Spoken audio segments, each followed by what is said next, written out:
Hi, I'm Tim. Welcome to Watchbox, and thanks for logging on. If you love this watch, email me, tmosso@thewatchbox.com. It's in the description below.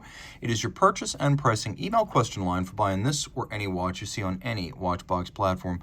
Please reach out to me directly. Email tmosso@thewatchbox.com for pricing. Today, we're discussing a ladies' Calatrava. This is the Calatrava 4897G-001. So you know, it's white gold, it's gem set, and it is smaller. 33 millimeters in diameter, svelte 6.7 millimeters thick, and 41.4 millimeters from lug to lug, with a 17 millimeter spacing between the lugs.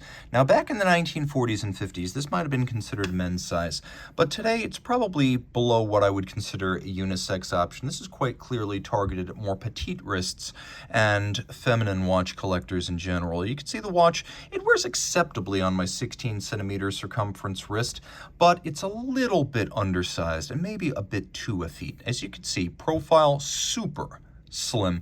This is something that you could easily wear underneath the cuff. So for him or her, if you're a guy committing to a much smaller size, this will fit underneath any kind of a dress sleeve. But I do think that this plays to women first and foremost. The strap features a sort of satination across its top, but the core of the strap is made of calfskin leather. You can see this is a Patek Philippe factory strap in good condition, and it's matched with a Patek Philippe spade style pin buckle that is white gold. An interesting contrast here. Generally, Patek Philippe uses what's known as gray gold, which means white gold that's white all the way through and not rhodium plated. But you can quite easily see when you compare the buckle of this watch to the case, there is a distinct shift towards a pure white light, and you can see that the color spectrum changes, which leads me to believe that for effect, this is one of the few modern Patek Philippe watches that is the last 15 years that have featured a coating of rhodium in order to brighten the metal and make it whiter. And I think that was a deliberate decision made to complement the gems, which are all ultra clear, top quality, and symmetrical in size. Now we have the Calatrava cross on the crown, and it is a Calatrava in the strictest sense, with blended form-follow-function lugs that we can trace back to the original 1932 Patek Philippe reference 96, which is unofficially the first Calatrava. You can see that the case is cylindrical. There's some evidence that the watch has been worn. This is a pre-owned timepiece. We always strive for disclosure. And then we have the gems in the bezel, and they're gorgeous. They add a richness, but the dial furthers the effect.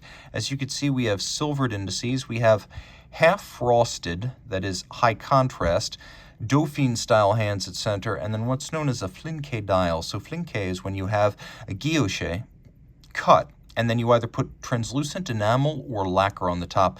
So you have a translucent color over an engraved base, and that's exactly what we have. We have the engine-turned base, and then we have a translucent blue lacquer over it. Turning it all over, we have a caliber 215 movement. This is a movement that dates back to the first half of the 1970s.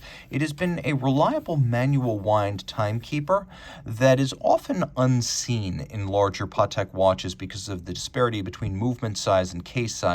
But in this ladies model, it's actually a good match to the case size. You can see snap case back, 30 meters water resistant, so dress water resistant, splash and rain only. The movement is a very traditional layout. You can see there is a crown wheel. There is a ratchet wheel atop the barrel, a click to prevent it from running backwards, center wheel, third wheel, fourth wheel, escape wheel, and then the balance. Manual wind, 44-hour power reserve. This was the first free-sprung Patek Philippe 4 Hertz movement back in, I want to say, 1974. So a modern beat rate of 28,800 vibrations per hour, 6-position adjustment, anti-magnetic silicone hairspring. The combination of the Patek Philippe seal, 6-position adjustment, the Gyromax-style free-sprung balance, and the Spiromax silicone hairspring add up to a movement that's rated at no worse than -3 + 2 seconds a day from the factory. Finish is spare but impressive. There's not a lot to finish here, but the parts that are here are beautifully decorated. You can see that the bevels are quite rounded and mirrored, which is attractive and becoming everything. We have lovely bevels for the jewel sinks. You can see they too have been interior beveled. There's Côte de Genève laid down by abrasive wheel, not stamped, perfectly aligned across the bridges. And then we have black polished screw heads with chamfered slots and circumference. There's engine turning on the base plate, satination on the wheels, and you can see a lovely circular satination on both the crown wheel and the ratchet wheel.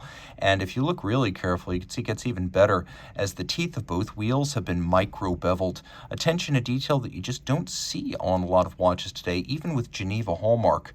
I'm calling you out, Vacheron. Patek, still doing things the right way. Reach out to Team Mosso at thewatchbox.com for purchase and pricing details of this ladies Calatrava 4897G.